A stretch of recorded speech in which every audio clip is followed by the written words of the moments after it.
ओम शांति।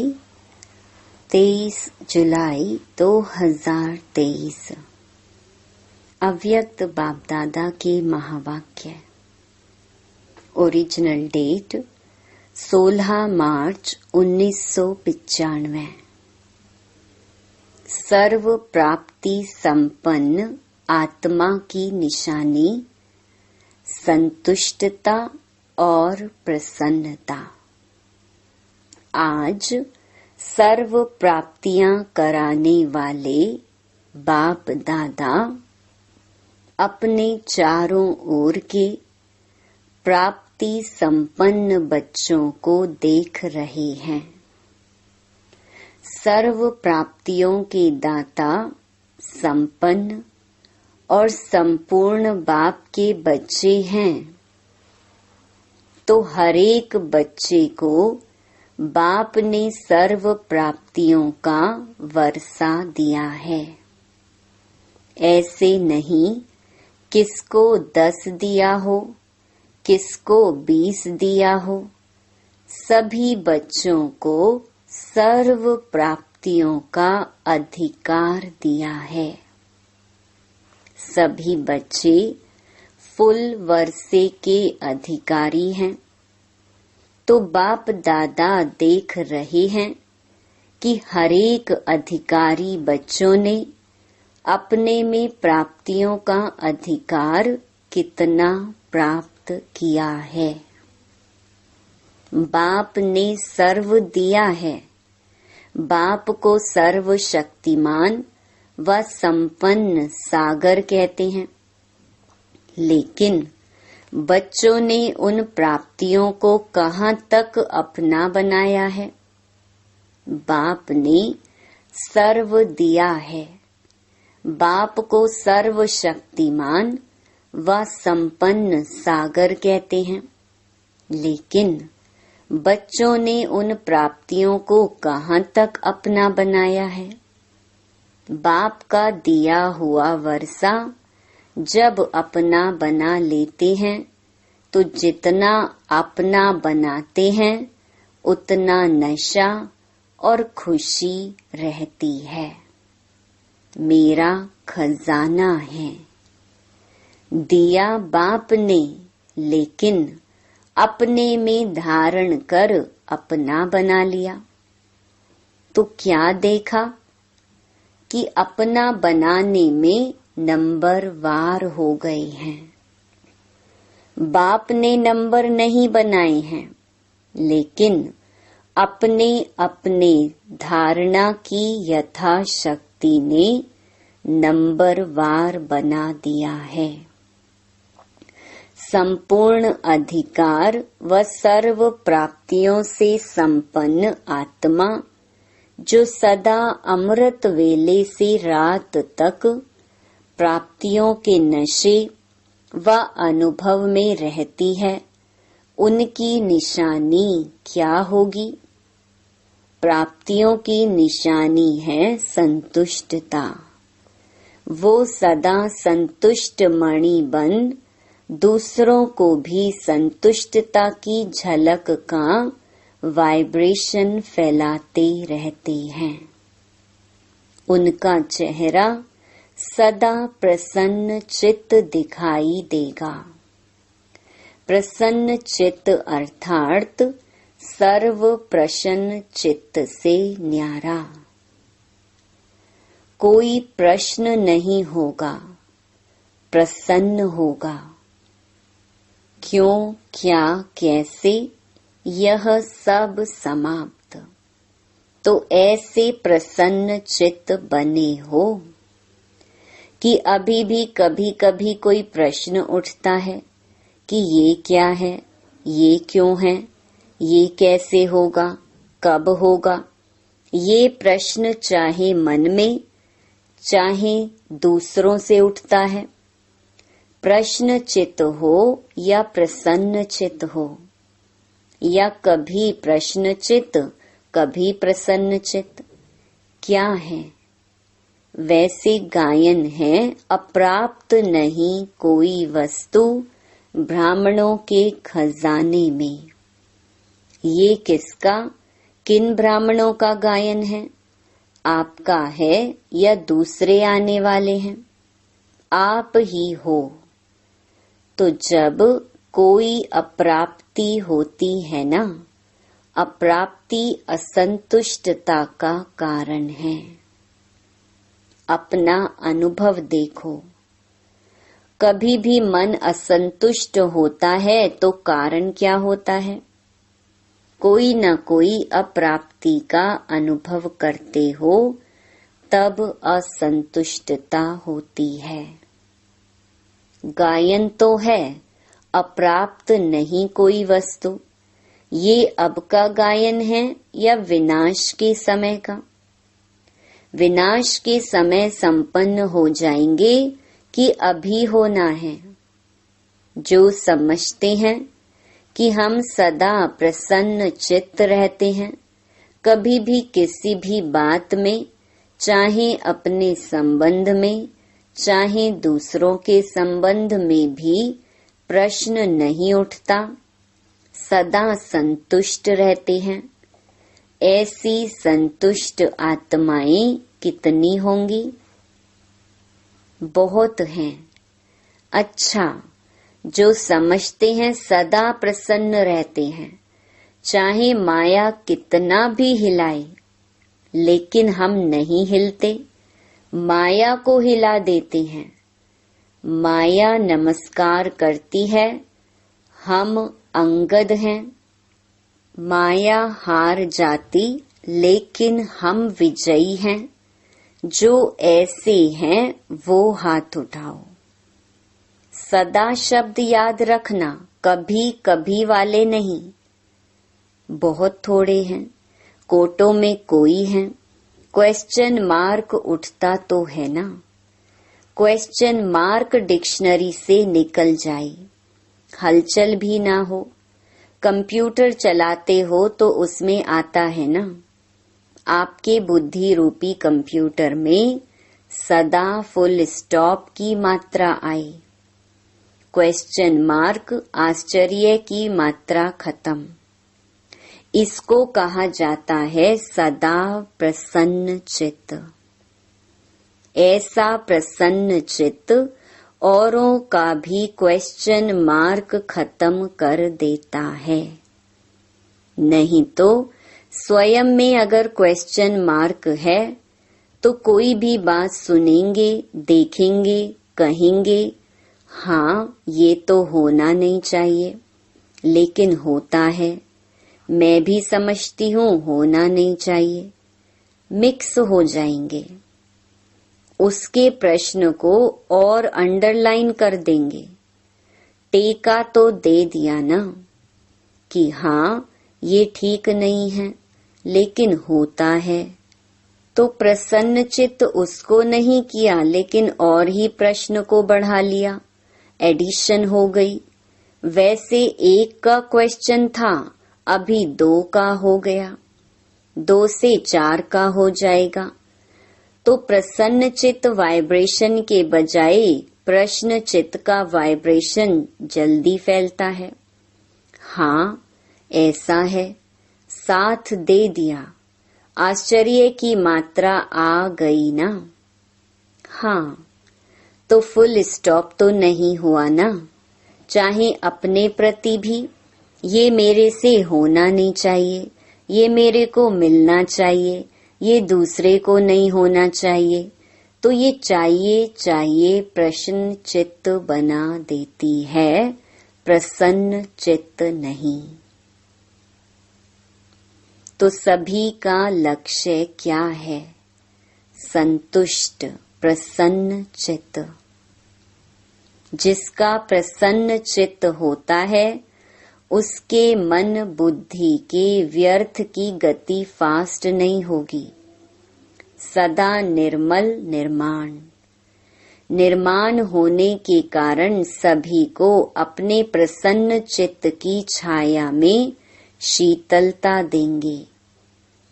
कैसा भी आग समान जला हुआ, बहुत गरम दिमाग का हो, लेकिन प्रसन्न चित्त के वाइब्रेशन की छाया में शीतल हो जाएगा। कमजोरी क्या आती है? वैसे ठीक चलते हो, अपने रीति से अच्छे चलते हो, लेकिन जब संबंध संपर्क में आते हो तो दूसरे की कमजोरी देखते, सुनते, वर्णन करते, प्रभाव में आ जाते हो। फिर कहते हो कि इसने किया ना, इसलिए मेरे से भी हो गया। इसने कहा तभी मैंने कहा। उसने 50 बारी कहा, मैंने 1 बारी कहा। फिर बाप के आगे भी बहुत मीठी मीठी बातें रखते हैं। कहते हैं बाबा आप समझो ना, इतना सहन कहाँ तक करेंगे?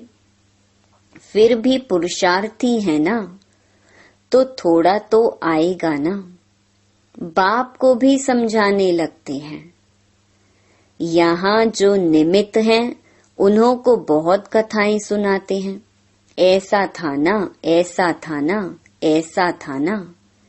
ऐसे ऐसे की माला जपते हैं। बाप दादा सदा ही इशारा देते हैं कि ऐसी बातें 2 अक्षर में वर्णन करो, लंबा वर्णन नहीं करो, क्योंकि ये व्यर्थ बातें बहुत चटपटी होती हैं, मजेदार लगती हैं।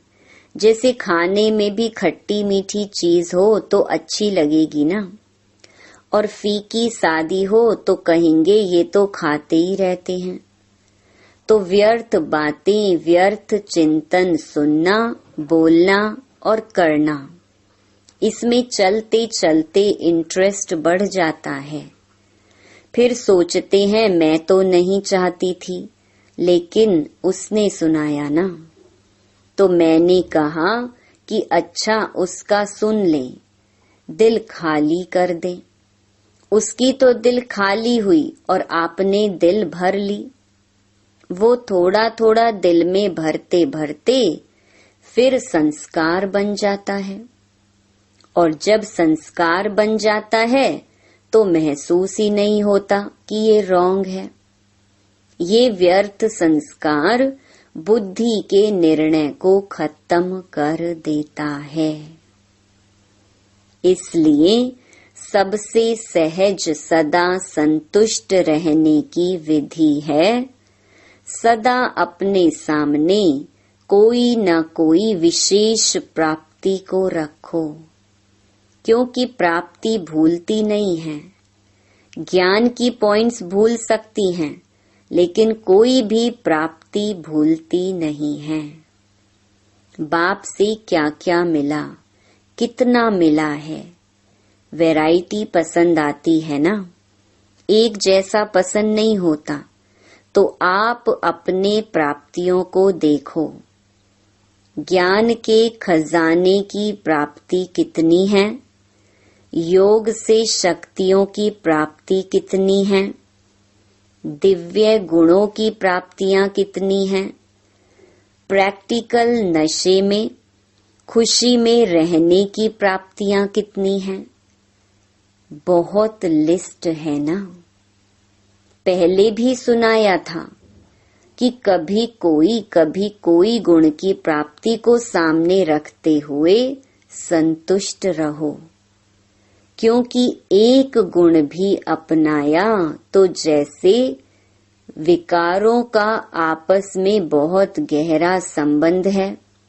अगर बाहर के रूप में इमर्ज रीति से क्रोध है, लेकिन आंतरिक चेक करो तो क्रोध के साथ लोभ, अहंकार होता ही है। ये सब आपस में साथी हैं।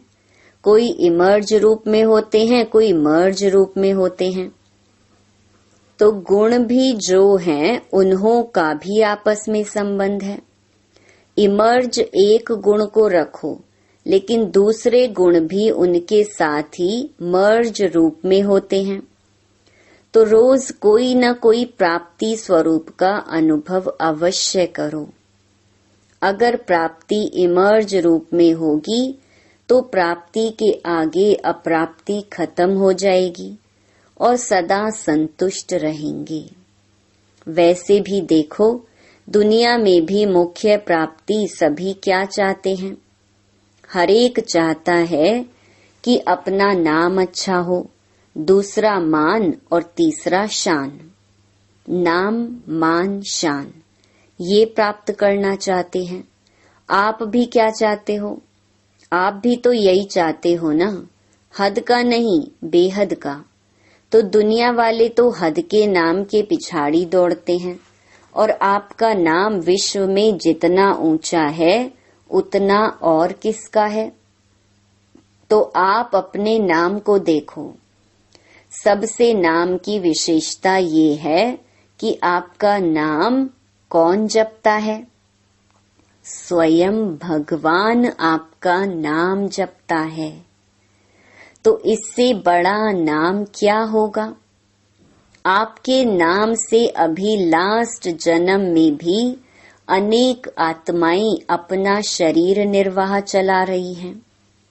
आप ब्राह्मण हो ना, तो ब्राह्मणों के नाम से आज भी नामधारी ब्राह्मण कितना कमा रहे हैं।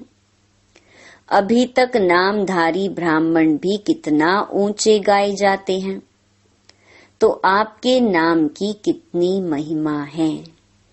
इतना श्रेष्ठ नाम आपका हो गया, इसलिए हद के नाम के पीछे नहीं जाओ।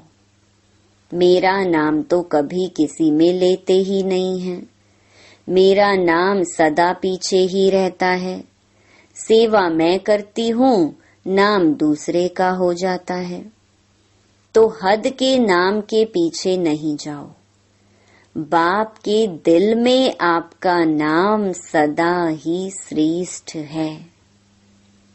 जब बाप के दिल में नाम हो गया, तो कोई सेवा में या कोई प्रोग्राम में या कोई भी बातों में आपका नाम नहीं भी आया तो क्या हर्जा?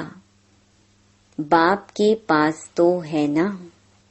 जैसे भक्ति मार्ग में हनुमान का चित्र दिखाते हैं ना, तो उसके दिल में क्या था? राम था। और बाप के दिल में क्या है?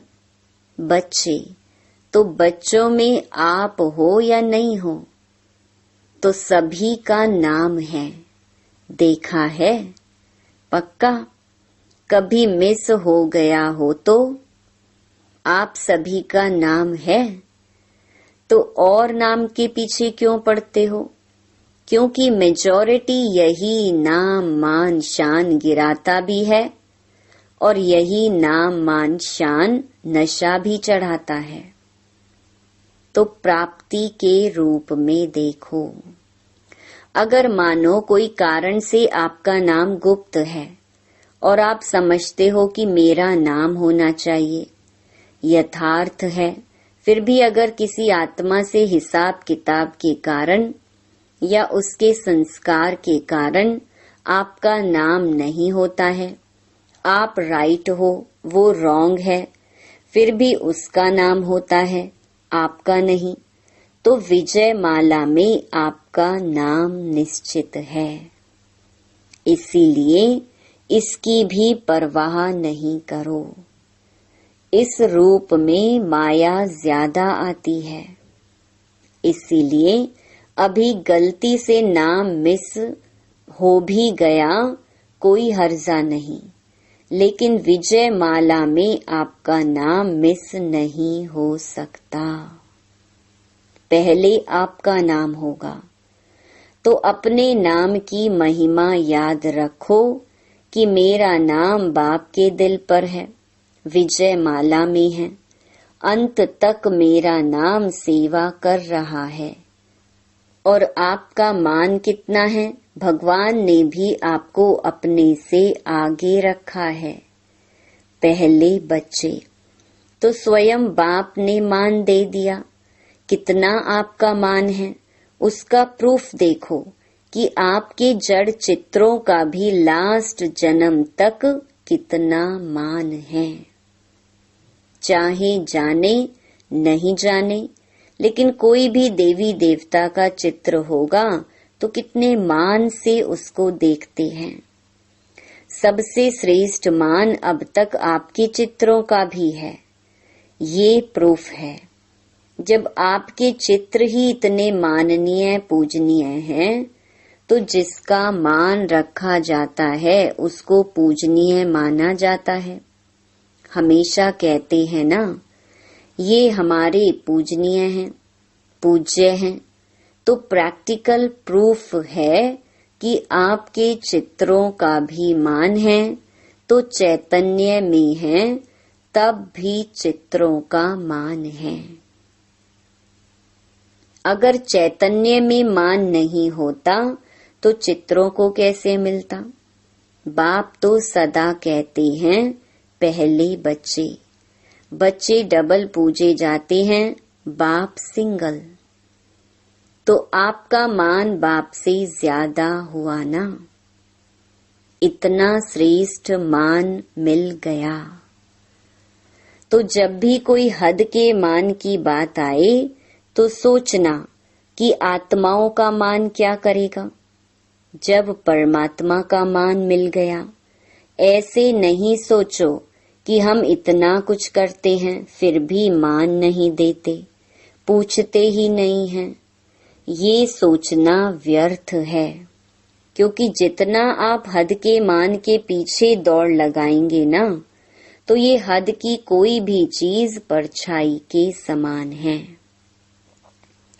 परछाई के पीछे पड़ने से कभी परछाई मिलती है कि और आगे बढ़ती जाती है।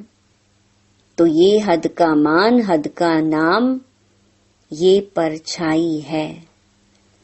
ये माया के धूप में दिखाई देती है, लेकिन है कुछ भी नहीं। तो नाम भी आपको मिल गया, मान भी आपको मिला हुआ है, और शान कितना है। अपने एक एक शान को याद करो। और किसने शान में बिठाया? बाप ने बिठाया। बाप के दिल तख्त नशीन है। सबसे बड़े ते बड़ी शान राज्य पद है ना। तो आपको तख्त ताज मिल गया है ना, जो परम आत्मा के तख्त नशीन है। इससे बड़ी शान क्या है? कभी कभी निर्णय करने में एक छोटी सी गलती कर देते हो। जो रियल शान है, रूहानी शान है, वो कभी भी अभिमान की फीलिंग नहीं देगा। तो कभी कभी क्या करते हो? होता अभिमान है, लेकिन समझते हो कि ये शान तो अपना रखना चाहिए, इतना शान तो रखना चाहिए ना। शान में रहना अच्छा होता है, लेकिन शान है या अभिमान है, उसको अच्छी तरह से चेक करो। कभी कभी अभिमान को शान समझ लेते हैं और फिर निर्माण नहीं होते हैं। आप अपनी शान को रियल समझते हो, लेकिन दूसरे समझते हैं कि ये अभिमान है, तो थोड़ा भी कुछ कह देंगे तो आपको अपमान लगेगा। अभिमान वाले को अपमान बहुत जल्दी फील होगा। थोड़ा भी किसने हंसी में भी कुछ कह दिया तो अपमान लगेगा। ये अभिमान की निशानी है। सोचेंगे, नहीं मैं तो ऐसा हूँ नहीं, ऐसे थोड़े ही कहना चाहिए। तो निर्णय ठीक करो। उस समय निर्णय में कमी कर लेते हो। यथार्थ के बजाय मिक्स होता है और आप उसको यथार्थ समझ लेते हो। तो कहने में आता है कि ये हैं बहुत अच्छे, लेकिन बोल चाल, उठना बैठना जो है ना, वो अभिमान का लगता है। ये भी किसी ने कहा तो अपमान की फीलिंग आ जाएगी। तो स्वमान और अभिमान के अंतर को भी चेक करो। स्वमान कितना बड़ा है, शान कितनी बड़ी है। उस बेहद के नाम, मान और शान को सदा इमर्ज रखो। मर्ज नहीं, इमर्ज करो। जैसे याद में कभी कभी अलबेलापन आ जाता है, तो कहते हैं हम हैं ही बाप के, याद क्या करें। लेकिन इमर्ज संकल्प से प्राप्ति का अनुभव होता है। ऐसे ही हर धारणा में अलर्ट रहो। अलबेले नहीं बनो, क्योंकि समय समीप आ रहा है और समय समीप क्या सूचना दे रहा है? समान बनो, संपन्न बनो। तो समय की चैलेंज को देखो और सर्व प्राप्तियों से संपन्न बनो। अच्छा, चारों ओर के सदा सर्व प्राप्ति स्वरूप आत्माएं, सदा संतुष्ट, सदा प्रसन्न चित्त रहने वाली श्रेष्ठ आत्माएं, सदा स्वयं को श्रेष्ठ नाम मान शान के अधिकारी अनुभव करने वाली समीप आत्माएं, सदा सर्व को संतुष्टता के वाइब्रेशन की लाइट माइट देने वाले प्रसन्न चित्त आत्माओं को बाप दादा का याद प्यार और नमस्ते। वरदान, हर सेकंड स्वयं को भरपूर अनुभव कर सदा सेफ रहने वाले स्मृति सो समर्थ स्वरूप भव। बाप दादा द्वारा संगम युग पर जो भी खजाने मिले हैं, उनसे स्वयं को सदा भरपूर रखो। जितना भरपूर उतना हलचल नहीं। भरपूर चीज में दूसरी कोई चीज आ नहीं सकती। ऐसे नहीं कह सकते कि सहन शक्ति व शांति की शक्ति नहीं है। थोड़ा क्रोध या आवेश आ जाता है। कोई दुश्मन जबरदस्ती तब आता है जब अलबेलापन है या डबल लॉक नहीं है। याद और सेवा का डबल लॉक लगा दो, स्मृति स्वरूप रहो, तो समर्थ बन सदा ही सेफ रहेंगे। स्लोगन, विश्व का नव निर्माण करने के लिए अपनी स्थिति निर्माण चित्त बनाओ। ओम शांति।